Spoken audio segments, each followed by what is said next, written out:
ষষ্ঠ থেকে নবম শ্রেণীর শিক্ষার্থীরা সবাই কেমন আছো? আশা করি সবাই ভালো আছো। তো আজকের এই ভিডিওটিতে তোমাদের জন্য একটি বিশাল সুখবর নিয়ে এলাম। অর্থাৎ এই ভিডিওটিতে তোমাদের সকলের জন্য একটা খুশির বিষয় রয়েছে। তবে এই বিষয়টা আমি আমার নিজে থেকে বলছি না। গতকাল এনসিটিবি কর্তৃক একটি নোটিশ দেওয়া হয়েছিল। ওই নোটিশটিতে এই বিষয়টা বলা হয়েছে। তো আজকের এই ভিডিওটিতে তোমাদের নোটিশটিতে যা যা বলা হয়েছে সেগুলো ভালোভাবে বুঝিয়ে দেওয়ার চেষ্টা করা হবে।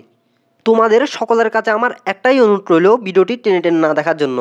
কারণ এই নোটিশটিতে যে বিষয়গুলো বলা হয়েছে সেই বিষয়গুলো প্রত্যেকটি একটু জটিল। তো তোমরা যদি ভিডিও টেনে টেনে দেখো তাহলে একটা বিষয় বুঝবে না। যদি তোমরা যদি 1 সেকেন্ড মিস করো তাহলে মনে করবে পুরো বিষয়টা মিস করে ফেলেছ। তো ভিডিওটি দেখার আর কোনো মানেই থাকবে না। আশা করি এই বিষয়টা তোমরা বুঝতে পেরেছ। তো আমরা এই গুরুত্বপূর্ণ বিষয়টা দেখার আগে তোমাদের আরেকটি গুরুত্বপূর্ণ কথা বলে দিই। এই চ্যানেলটিতে ষষ্ঠ থেকে নবম শ্রেণী 2024 সালের বার্ষিক পরীক্ষার সাজেশন দেওয়া হবে। তো তোমরা তোমাদের বার্ষিক পরীক্ষার সাজেশন কোথাও পাও বা না পাও, এই চ্যানেলটিতে পাবে, সেটি 100% শিওর। তো বার্ষিক পরীক্ষার সাজেশনগুলো পেতে হলে চ্যানেলটি অবশ্যই সাবস্ক্রাইব করে রাখো, যাতে সাজেশনগুলো ইউটিউবে আপলোড দিলে তোমাদের কাছে নোটিফিকেশান পৌঁছে যায়। আশা করি এই বিষয়টা তোমরা বুঝতে পেরেছ। তো আমরা আজকের ভিডিওর মূল বিষয়টা দেখি। তো আমরা এখানে দেখতে পাচ্ছি এনসিটিবি কর্তৃক একটি নোটিশ প্রকাশিত হয়েছে। তবে ইতিমধ্যে এই নোটিশটি হয়তো অনেকে পেয়েছো, তবে এই নোটিশটি কী বলা হয়েছে সেগুলো কেউ এখনও বুঝোনি। সুতরাং এই নোটিশটিতে কী বলা হয়েছে সেগুলো যদি না বুঝে থাকো তাহলে ভিডিওটি একটু মনোযোগ দিয়ে দেখার চেষ্টা করো। তোমাদের নোটিশটি ভালোভাবে বুঝিয়ে দেওয়ার চেষ্টা করব আমি। তো আমরা এখানে দেখতে পাচ্ছি নোটিশটি প্রকাশিত হয়েছে 19 সেপ্টেম্বর 2024, মাউসি নোটিশ বোর্ড, অর্থাৎ মাধ্যমিক ও উচ্চ মাধ্যমিক অধিদপ্তর। তো এখানে কি বলা হয়েছে বিষয়টা দেখি। ষষ্ঠ থেকে নবম শ্রেণীর 2024 শিক্ষাবর্ষের বার্ষিক পরীক্ষা পরিচালনার জন্য সংক্ষিপ্ত পাঠ্যসূচি অনুসরণ বিষয়ক বিশেষ নির্দেশনা প্রসঙ্গে নোটিশটি।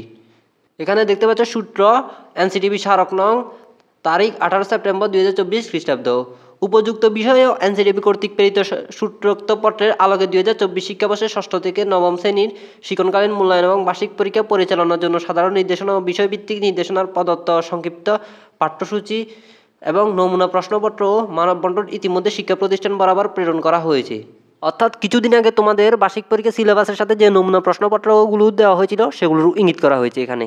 তারপর দেখো, বিগত কয়েক মাসের পরিবর্তিত প্রেক্ষাপটে শ্রেণী কার্যক্রম বিঘ্নিত হয়েছে এবং শিক্ষাবর্ষের অবশিষ্ট সময়ের সংক্ষিপ্ত পাঠ্যসূচি মোতাবেক শ্রেণীকক্ষের শিক্ষণ কার্যক্রম সম্পন্ন করা সম্ভব হবে না বলে শিক্ষার্থী, শিক্ষক এবং অভিভাবক মহল থেকে দাবি করা হয়েছে।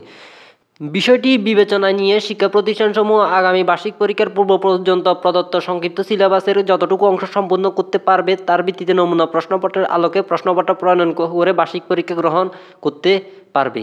অর্থাৎ এখানে কি বলা হয়েছে তোমাদের একটু বুঝিয়ে বলি। এখানে বলা হয়েছে তোমাদের কিছুদিন আগে এনসিটিবি কর্তৃক যে সিলেবাসগুলো দেওয়া হয়েছিল সেখানে ধরতে গেলে তোমাদের শর্ট সিলেবাসের নামে লং সিলেবাস দিয়ে দেওয়া হয়েছিল। তো নোটিশটির এখানে বলা হয়েছে বাংলাদেশে সব শিক্ষা প্রতিষ্ঠানের শিক্ষকরা এনসিটিবি কর্তৃক প্রকাশিত সিলেবাসটির যতটুকু পর্যন্ত শেষ করতে পারবে সেই অনুসারে ষষ্ঠ থেকে নবম শ্রেণীর 2024 সালের বার্ষিক পরীক্ষার প্রশ্ন তৈরি করবে।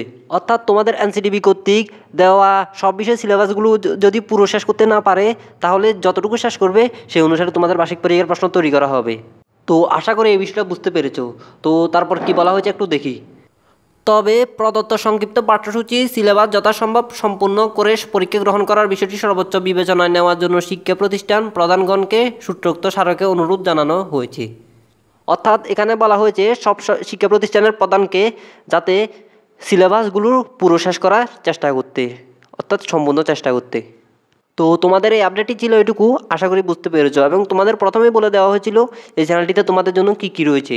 তো তোমরা বার্ষিক পরীক্ষা নিয়ে হয়তো অনেকে চিন্তিত, তো তোমাদের বেশি চিন্তিত হওয়া লাগবে না। তোমরা আমাদের চ্যানেলটির সাথেই থাকো, আশা করি তোমাদের বার্ষিক পরীক্ষা নিয়ে পরবর্তীতে কোনো সমস্যা হবে না। তো আমাদের চ্যানেলটির সাথে থাকতে হলে অবশ্যই চ্যানেলটি সাবস্ক্রাইব করে রাখো।